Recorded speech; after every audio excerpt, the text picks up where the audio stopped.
இனிய காலை வணக்கம். இன்றைய நாள் அனைவரது வாழ்விலும் இனிய நாளாக அமைய வாழ்த்துக்கள். முதல்வரும் திமுக தலைவருமான மு.க. ஸ்டாலினை எம்ஏ பேபி அண்ணா அறிவாலயத்தில் ஞாயிற்றுக்கிழமையான இன்று சந்தித்து பேசினார். இந்த சந்திப்புக்கு பிறகு செய்தியாளர்களுக்கு அவர் அளித்த பேட்டியில் அதிமுக பாஜக கட்சிகள் சந்தர்ப்பவாத கூட்டணியை அமைத்துள்ளதாக மார்க்சிஸ்ட் கம்யூனிஸ்ட் கட்சியின் பொதுச் செயலாளர் எம்ஏ பேபி விமர்சித்துள்ளார். தமிழக சட்டமன்றத்தில் வரும் 24ஆம் தேதி பள்ளிக் கல்வித்துறை மானிய கோரிக்கை தொடர்பான விவாதம் நடைபெற உள்ளது. இதில் பங்கேற்க இருக்கும் பள்ளிக் கல்வித்துறை அமைச்சர் அன்பில் மகேஷ் பொய்யாமொழி சீனியர் அமைச்சர்கள் யாரும் யோசிக்காத ஒன்றை நடைமுறைப்படுத்தி செயல்படுத்தியுள்ளார். திருக்குவளை இல்லத்தில் திடீர் விசிட் அடித்த அன்பில் மகேஷை பார்த்து சீனியர்கள் பதைப்பதைத்தனர். ஆளுநர் ரவி நடத்தும் துணைவேந்தர்கள் மாநாட்டில் குடியரசு துணைத் தலைவர் மீண்டும் வெடிக்கும் சர்ச்சை. குடியரசு துணைத் தலைவர் தமிழ்நாடு பயணம் மேற்கொள்ள நிலையில் சர்ச்சைக்குரிய துணைவேந்தர்கள் மாநாட்டில் கலந்து கொள்கிறார். நடிகர் அஜித்குமார் நடிப்பு மட்டுமல்லாது கார் பந்தயம், துப்பாக்கி சுடுதல் ஆகிய போட்டிகளில் தீவிரமாக ஈடுபட்டு வருகிறார். அண்மையில் அவர் நடிப்பில் வெளியான குட் பேட் அக்லி திரைப்படம் வரவேற்பை பெற்று வரும் நிலையில் பெல்ஜியத்தில் நடைபெற்ற கார் ரேஸில் அஜித்குமார் பங்கேற்ற அணி 2வது இடம் பிடித்து அசத்தியுள்ளது. மதுரை மாநகர் வண்டியூர் பகுதியில் செயல்பட்டு வரும் சௌந்தர்யா உணவகத்தில் சப்ளையராக பணியாற்றும் கணபதி மீது மது போதையில் வந்த 6 பேர் கொண்ட கும்பல் அரிவாளால் தாக்கிய சம்பவம் பரபரப்பை ஏற்படுத்தியுள்ளது. ஹங்கேரியில் ஏப்ரல் 27 சென்னையை சேர்ந்த இசையமைப்பாளர் கணேஷ் பி. குமாரின் ரைஸ் சிம்பொனி இசையின் அரங்கேற்றம் நடைபெறவுள்ளது. பொதுமக்களுக்கு பாதுகாப்பான குடிநீர் வழங்குவதை உறுதி செய்ய வேண்டிய கடமையும் பொறுப்பும் மாநில அரசுக்கு உள்ளது என்றும் குடிநீருடன் கழிவுநீரால் உயிரிழப்பு ஏற்பட்ட சம்பவம் திமுக அரசுக்கு ஓ. பன்னீர்செல்வம் கண்டனம் தெரிவித்துள்ளார்.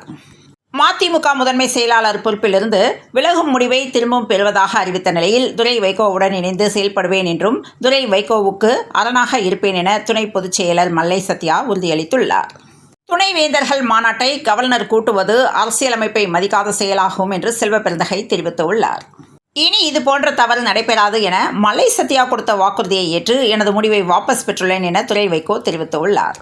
விசைத்தறியாளர்களுடன் அமைச்சர்கள் நடத்திய பேச்சுவார்த்தையில் உடன்பாடு ஏற்பட்டு உண்ணாவிரதம் வேலைநிறுத்தம் வாபஸ் பெறப்பட்டது.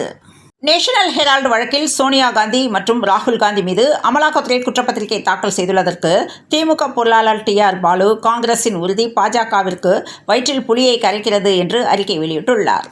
சென்னை கடற்கரை செங்கல்பட்டு இடையே குளிர்சாதன வசதி கொண்ட புறநகர் மின்சார ரயில் சேவை சனிக்கிழமை தொடங்கிய நிலையில் குளிர்சாதன புறநகர் மின்சார ரயில் சேவைகளை எந்தெந்த நேரங்களில் இயக்க வேண்டும் என்பதை பயணிகள் தெரிவிக்கலாம் என வாட்ஸ்அப் எண்ணை தெற்கு ரயில்வே அறிவித்துள்ளது. இந்த நிலையில் ரயிலின் நேரம் மற்றும் இயக்கம் குறித்து பயணிகள் 6374713251 என்ற எண்ணில் தெரிவிக்கலாம் எனவும் கருத்துக்களை ஒலி வடிவில் இல்லாமல் எழுத்து வடிவில் மட்டுமே அறிவிக்கலாம் என்று தெற்கு ரயில்வே தெரிவித்துள்ளது. சென்னை மாநகர போக்குவரத்து கழக ஊழியர்கள் நாளை முதல் கட்டாயமாக பயோமெட்ரிக் மூலம் வருகை பதிவு செய்ய வேண்டும் என்று மாநகர போக்குவரத்து கழகம் அறிவித்துள்ளது. நீட் விவகாரத்தில் தைரியம் இருந்தால் அதிமுக சட்டப்பேரவையில் பேசட்டும் என அமைச்சர் துரைமுருகன் தெரிவித்துள்ளார். தமிழ்நாட்டின் சட்டம் ஒழுங்கு பற்றி முன்னாள் தெலுங்கானா ஆளுநர் தமிழிசை சவுந்தரராஜன் இன்று செய்தியாளர்களை சந்தித்த போது தமிழ்நாட்டில் மக்கள் விரோத ஆட்சி நடந்து கொண்டிருப்பதாகவும் இன்று திருச்சி உறையூரில் குடிநீரில் கழிவுப் பொருட்கள் கலந்து ஒரே பகுதியைச் சேர்ந்த 3 பேர் உயிரிழந்துள்ள சம்பவம் கத்தி படிக்க வேண்டிய பள்ளிக்கூடத்திற்கு மாணவர்கள் கத்தி கொண்டு வருகிறார்கள் என்று தமிழிசை சவுந்தரராஜன் தெரிவித்துள்ளார்.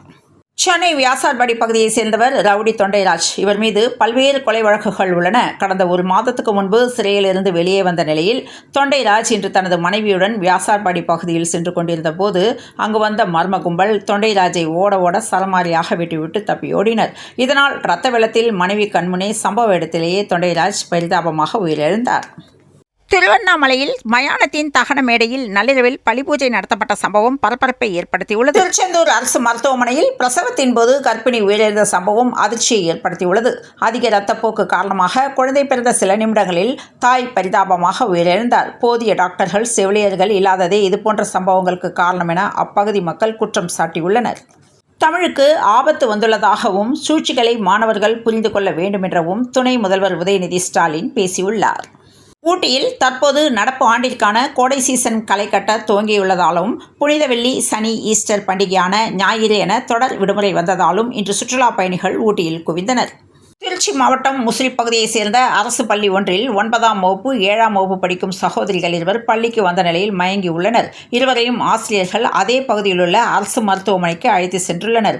போலீசார் தீவிர விசாரணை மேற்கொண்டதில் பள்ளி மாணவிகளுக்கு பாலியல் தொல்லை கொடுத்ததாக போக்சோ சட்டத்தில் இருவர் கைது செய்யப்பட்டுள்ளனர். கவர்னர் அதிகாரம் என்பது மத்திய அரசுக்கும் மாநில அரசுக்கும் இடையே தபால்காரராக இருப்பது மட்டுமே என்று ஆங்கில நாளிதழுக்கு அளித்த பேட்டி ஒன்றில் முதலமைச்சர் மு.க. ஸ்டாலின் தெரிவித்துள்ள நிலையில் கவர்னர் போஸ்ட்மேன் என்ற என்றால் ராஜ்பவன் படிகளை ஏன் மிதித்தீர்கள் என்று தமிழிசை கேள்வி எழுப்பியுள்ளார்.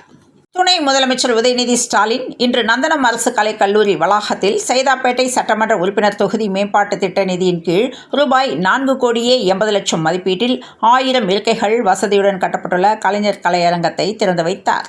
சச்சின் களத்தில் 234ஆம் சிக்ஸர் தான் கோவை விஜய் ரசிகர்கள் போஸ்டர். நடிகரும் தமிழக வெற்றிக்கழக தலைவருமான விஜயின் சச்சின் திரைப்படத்தின் மறுவெளியீட்டை முன்னிட்டு கோவையின் பல்வேறு பகுதிகளில் போஸ்டர்கள் ஒட்டப்பட்டுள்ளன. பொதுமக்களின் அடிப்படை தேவையான சுத்தமான குடிநீரை கூட வழங்க முடியாத கையால் ஆகாத மாடல் திமுக அரசு பொய்களை கூறி சமாளிப்பதை விட்டுவிட்டு உடனடியாக உயிரிழந்தவர்கள் குடும்பத்தினருக்கு உரிய நிவாரணம் வழங்க வேண்டும் என்று பாஜக முன்னாள் மாநில தலைவர் அண்ணாமலை வலியுறுத்தியுள்ளார்.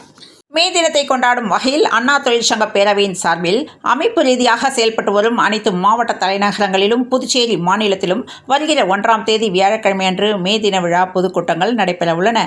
இந்நிலையில் அதிமுக சார்பில் மே தின பொதுக்கூட்டங்கள் நடைபெறும் என்று எடப்பாடி பழனிசாமி அறிவிப்பு வெளியிட்டுள்ளார். திண்டுக்கல்லில் ரகசிய தகவலை அடுத்து ரயிலில் அதிரடி சோதனையில் ஈடுபட்ட போது 8 கிலோ கஞ்சா பறிமுதல் செய்யப்பட்டது. ஜான் மகேந்திரன் இயக்கத்தில் விஜய் நடிப்பில் கடந்த 2005ஆம் ஆண்டு வெளியான சச்சின் திரைப்படம் இப்போது ரீரிலீஸ் ஆகியுள்ளது. படம் வெளியாகி 20 ஆண்டுகளை கடந்துள்ள நிலையில் இப்போதும் ரீரிலீஸில் படத்தை திரையரங்குகளில் ரசிகர்கள் கொண்டாடி வருகின்றனர். மதுரையில் கடத்தப்பட்ட தொழிலதிபர் நாக்பூர் வரை ஃபாலோ செய்த போலீஸ் 2 வாரத்திற்கு பின்பு மீட்கப்பட்டார். கடந்த 6ஆம் தேதியன்று கடத்தப்பட்ட பிரபல தொழிலதிபர் சுந்தரராமன் மதுரை காவல்துறையினரால் நேற்று மீட்கப்பட்டார். இந்த கடத்தலில் ஈடுபட்ட 8 பேர் கைது செய்யப்பட்ட சம்பவம் பரபரப்பை ஏற்படுத்தியுள்ளது. காரில் மூட்டை மூட்டையாக போதைப் பொருட்கள் கடத்தப்பட்டதை மடக்கி பிடித்து கைது செய்த போலீசாரால் கடலூரில் பரபரப்பு ஏற்பட்டது. தூத்துக்குடி மாவட்டம் கயத்தாறு அருகே தெற்கு கோனார்கோட்டை புதூர் கிழக்கு தெரு காலனியைச் சேர்ந்த குமார் மகன் மகேஷ்குமார் வயது 21 ஒரு வீட்டுக்குள் அத்துமீறி நுழைந்து 13 வயது சிறுமியிடம் தகாத முறையில் நடக்க முயன்றுள்ளார். இது தொடர்பாக சிறுமியின் பாட்டி அளித்த புகாரின் பேரில் கோவில்பட்டி அனைத்து மகளிர் காவல் நிலைய போலீசார் வழக்கு பதிவு செய்து மகேஷ்குமாரை போக்சோ சட்டத்தின் கீழ் கைது செய்தனர். விடுதலை சிறுத்தைகள் கட்சி தலைவர் திருமாவளவன் எம்பி இன்று காலை வேளச்சேரி தாய்மன் அலுவலகத்திலிருந்து ஃபேஸ்புக் நேரலையில் உரையாற்றினார். திமுகவை மட்டுமே நம்பியில்லை, தேர்தல் அரசியலில் எந்த முடிவையும் எடுக்க முடியும் என்று திருமாவளவன் தெரிவித்துள்ளார். தமிழ்நாட்டின் வெற்றியை உரக்க சொல்வோம் என்று முதலமைச்சர் மு க ஸ்டாலின் தெரிவித்துள்ளார். அரசு ஊழியர்களாக இருப்பவர்களில் சிலர் எழுத்தாளர்களாகவும் உலா வருகின்றனர். எனினும் அவர்கள் புத்தகங்கள் வெளியிடுவதற்கென சில விதிமுறைகள் உள்ளன. குறிப்பாக அரசு ஊழியர்கள் புத்தகங்களை வெளியிடுவதற்கு முன் அனுமதி பெற வேண்டும். தற்போது இந்த விதியில் தமிழக அரசு சில திருத்தங்களை செய்து ஆணை வெளியிட்டுள்ளது. கட்சியினர் கட்டாயப்படுத்தி நிகழ்வுகளில் பங்கேற்க வைப்பது மன அழுத்தம் தருவதாக திருமாவேதனை தெரிவித்துள்ளார். நீயும் நானும் சேர்ந்தே செல்லும் தூரமே என்று அமீர் பாவனி திருமணத்திற்கு வாழ்த்துக்கள் குவிகின்றன. தோனியின் 3 தவறான முடிவுகள் தோல்வியடைந்த சிஎஸ்கே. பார்சிலோனா ஓபன் டென்னிஸில் அல்காரஸை வீழ்த்தி ரூனே சாம்பியன் பட்டம் வென்றார்.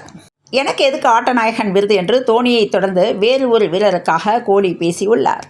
வான்கடேவில் மும்பைக்கு எதிராக சென்னை அணி ஆடிவரும் ஆட்டத்தில் சென்னை சார்பில் ஆயுஷ் மாத்ரே எனும் 17 வயது இளம் வீரர் அறிமுகமாகி சிறப்பாக ஆடிவிட்டு சென்றுள்ளார். சென்னையில் இன்று 22 கேரட் ஆபரண தங்கத்தின் விலை ஒரு சவரன் 71,560 ரூபாய்க்கும் 1 கிராம் 8,945 ரூபாய்க்கும் விற்பனையானது. தென்னிந்திய பகுதிகளின் மேல் வளிமண்டல கீழடுக்கு பகுதிகளில் கிழக்கு மற்றும் மேற்கு திசை காற்று சந்திக்கும் பகுதி நிலவுகிறது. இதன் காரணமாக தமிழகத்தில் இன்று ஓரிரு இடங்களில் லேசானது முதல் மிதமான மழைக்கு வாய்ப்பு உள்ளதாகவும் தமிழகத்தில் இன்று முதல் ஏப்ரல் 25ஆம் தேதி வரை மழைக்கு வாய்ப்புள்ளதாகவும் சென்னை வானிலை ஆய்வு மையம் தகவல் தெரிவித்துள்ளது. தொடர்ந்து இணைந்திருங்கள் பிரபாஸ் கதம்பம் செய்திகளுடன். மீண்டும் மற்றொரு செய்தியில் சந்திப்போம். நன்றி, வணக்கம்.